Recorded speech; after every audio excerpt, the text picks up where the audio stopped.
Hello বন্ধুরা, আমার দিদির নাতির জন্মদিন। তো সবাই এসছে। কেক ওর মা আরও কেকটাকে আবার ওই দেখ ওরা অপেক্ষা রাখতে পারছেই না। তাড়াতাড়ি করে ও কেকটা কেটে নিজেই আবার একটু টেস্ট করে দেখছে যে জিনিসটা কেমন।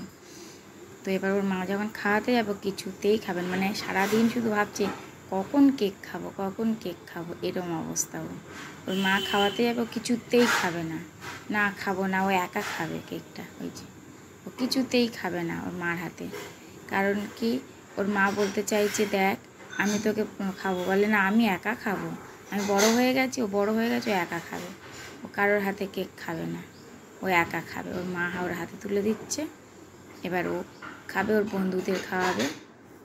এবং হচ্ছে বন্ধু পিসির ছেলে, মাসির ছেলে, সব।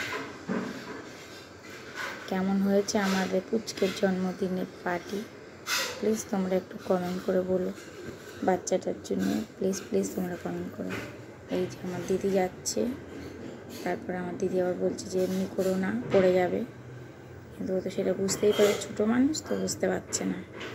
সবাইকে খাইয়ে দিচ্ছে, নিজে খায়নি, কিন্তু কারোর হাতে খেতে চাইবে না, সবাইকে খাওয়াবে ও।